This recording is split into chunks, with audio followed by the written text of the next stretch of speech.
Hi guys, putting here with the game for you my tier 10 Russian battleship, the Kremlin. Now, my captain skills are going to be priority target, jack of all trades, adrenaline rush, basics of survivability, superintendent, fire prevention, and concealment. My modules will be protect my main battery, DAMCOM 1 and 2, AA module 2, concealment, and faster reload. Now, as you can see, I'm divvied up with the Sneaky Snake. Originally, I wanted to go to D, but Sneaky are already called go to A, that he was going to go support A. So we're going to go to A and support him. Now, I was joking around about, let's just go down the middle. What's the worst that can happen? And he's like, well, nothing. But the reason you guys are seeing this video is because you see so many times people get the Yamato or the Kremlin and all they do is go bow in, and that's all they do. They go very slowly forward, then they reverse, and they rinse and repeat. Now, I'm not a big fan of that play style. I'm not saying that there aren't certain ships where you kind of do it, like Yamato is one of those, but the Kremlin here is fairly maneuverable. It's got good speed. The closer you get, the more accurate you are. So why sit at range, or even if you kind of get up close, and if you get up close, like 15-ish kilometers is really when you're going to start seeing your dispersion start working for you. And just let cruisers burn you down. Like, I don't understand why people do it. Now, I see the Des Moines, and this is the guy I wanted to lead for Sneaky.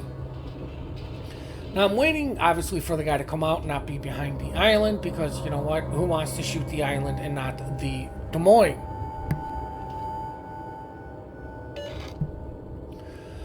But what... You know what?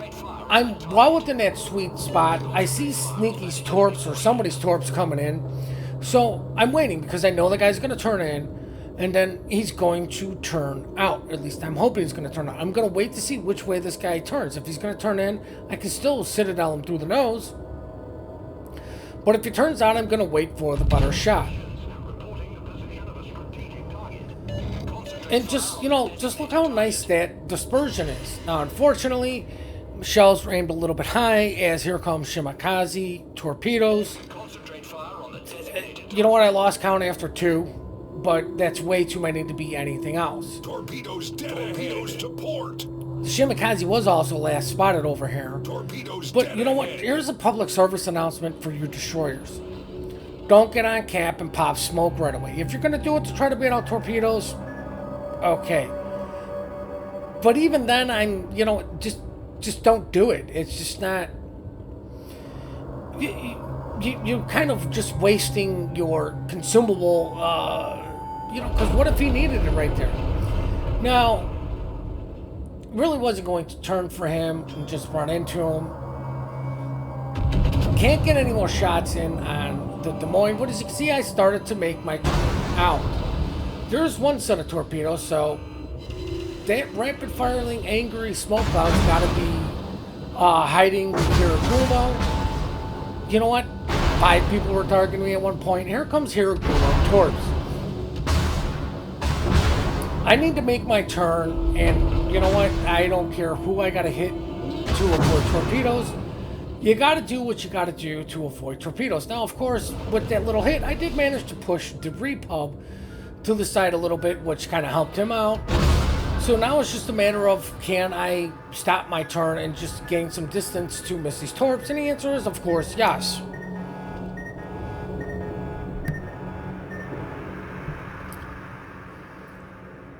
But if you're looking at the minimap, there's plenty of people at these, so, it should be a fairly good fight. Ironically, what I was saying about, getting better aim, the closer you are, the Missouri started making his turn as I get a cheeky citadel on him, along with 3 penetrations. That's very good for this ship. Now, Sneaky did ask for me to deal with the Missouri, and I think shooting at him might have been some of the reason he turned around. I would like to finish off the Des Moines, but it's at 19 kilometers, so this isn't going to be the best shot in the world as he goes dark. So I really can't see my shells. Oh, he speed up and turned out. Still managed to get one pen, one over pen. Any damage is good damage. Sneaky saying he's going to rush the smoke cloud. I'm like, okay, I've got my guns looking kind of at him. And you know, I was expecting him to be looking the other way. Obviously, he wasn't spotted. Now, I'm going to take a shot at this guy anyways, even though these aren't... You know what? You call it a bad shot or whatever. If you're at least willing to shoot at the DD, no matter if they're good or if they're bad, because you never know sometimes. It could scare the DD off from wanting to get spotted by you if you're willing to at least take the shot at him. Now, it's at this point where I tell Sneaky we're down 4 ships. They have 1. Well, luckily, we have 2 caps. I heard the Frederick D. Grosser's secondaries going off, so I'm thinking, okay, well, if this guy's got half a brain, he should be able to rush to Hiragumo and deal with him with secondaries along with the help from the cruiser behind him. Now, these guns don't turn the fastest, they're not slow, as luckily the Shimakaze gets spotted because I do believe he was shooting for whatever reason. I get a nice 3,000 damage done to him, so there's a shimmy. I might as well continue making my turn to avoid torpedoes. Oh look, torpedoes surprised by nobody. Torpedoes Japanese to starboard. DD this close. Wonder what he was going to do. But prior to the shimmy getting spotted, Sneak was like, I need to go back and delay what's ever coming out of D. Now, I was initially going to go and help him. Usually, if you're in a div, backing up your div mates is a good thing, not a bad thing. Sometimes you do have to go your separate ways, but 9 times out of 10, backing up your div mate is the correct call. It's at this point I call out and say, hey, Sneaky, listen, like half of these guys are going back. There's going to be nobody here to defend A. Like, you know, all these guys are running away. The Frederick D. Grosser's kiting, the Breedplub's back, the Salem's back there, the Hindenburg is still back there alive, the Montana's still there. I'm like, you know, that leaves myself and the gentleman in the, I'm just going to refer to him as Salty, because to me, I always call the Yoshino or whatever, Yoshi. It's just stuck in my head. I'm horrific with pronunciations until I say it enough and get corrected enough times. Trust me, because I used to call the Frederick D. Grosser the Frederick D. Grober. But trust me, I got ring for that. But, you know, it's just the way it is for me. Now, I'm taking shots in on Des Moines because, you know what, we need to finish this guy. We need to help out our cruiser over there because, you know what, that's going to be the guy who's going to hopefully be able to deal with the Hiragumo. So if I can deal with what's harassing him, it's a win-win situation. I'm going to get his support because I was supporting him, and because obviously there's nothing else to shoot at. Now, all my bitching and complaining about, you know, going bow in and just face tanking in certain spots, you know what, there is a time and a place for it. This is the time and place for it. I have a Des Moines to my right, along with the Hiragumo, which Sneaky is going to go deal with, and then I have 3 battleships in front and to the right. I need to stay angled to those guys more than I do with Des Moines, but not that I won't respect the Des Moines. It's just, you know, it's going to take him a while to kill me. You know what? I hope those shells come home and finish him off. Boom, there's another long range Citadel Law. But, you know what, Sneaky did ask for help on that guy. Now, I'm turning my guns to help with the Hiragumo because, you know what, once again, we'll be in a win-win situation. It's going to free up the cruiser and Sneaky. Hiragum was dealt with. Now, all I have to do is survive long enough for these guys to come to help me. If these guys simply would have just rushed me, might have lost somebody, but they definitely would have killed me. I'm gonna take a shit. I'm gonna take a shot on the repub as I get. I don't understand that Citadel, but I ain't gonna give it back. Now, as you can see, I'm still continuing forward, which, I'm gonna say this right now, guys, is the wrong call. I should have stopped a lot sooner in reversing to minimize guns on me. But I wanted to continue to get shots on the repub.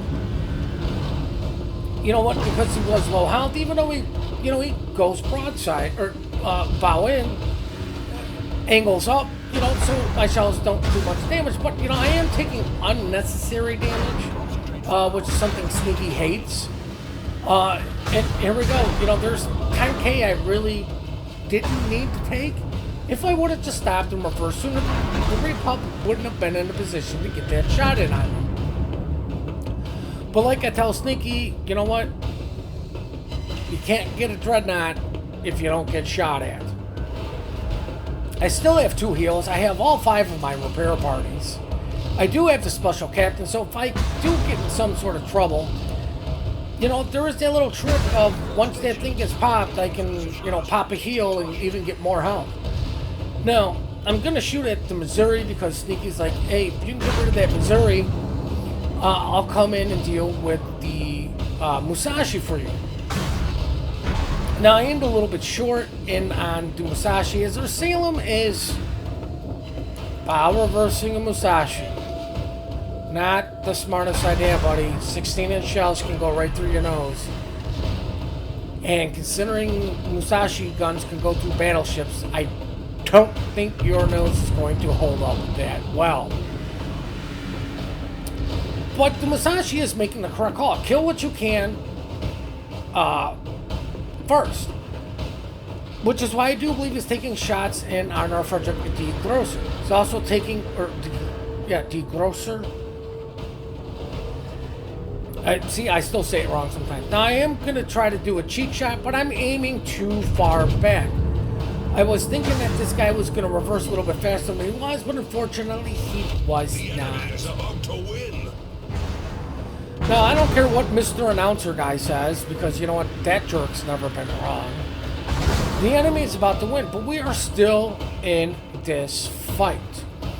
Sneaky's sitting right there to potentially do a torp run if the guy reverses.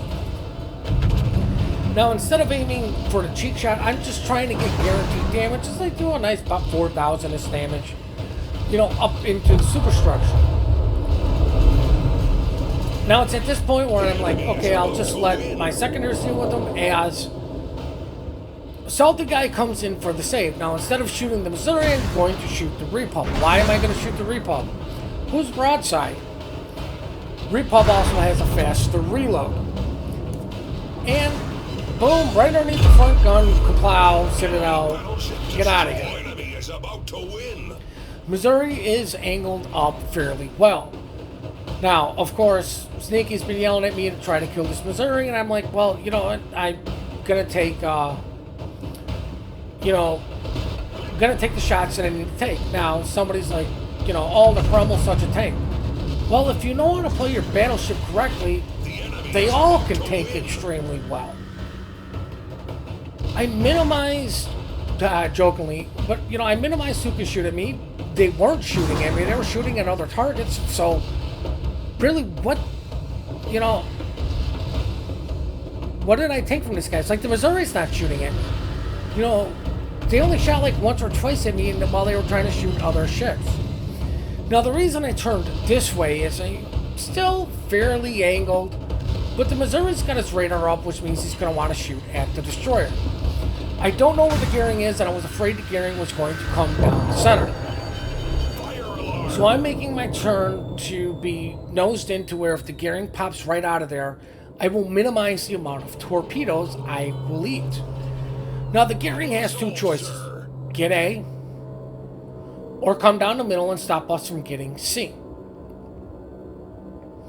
It's your call on what the correct call is. It's 3v3. We're obviously going to get C. And somebody just says, you know, like, hey, we don't need to push. Just don't die. Well, he's sort of right. You need to defend your caps that you do have. You don't need to push, but you do need to defend.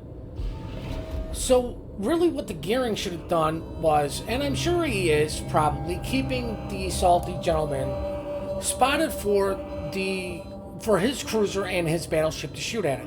Now I slow down for a brief second to get this cap, even though I told Sneaky, you know what, I don't care if I get this cap. I noticed, you know what, time's close.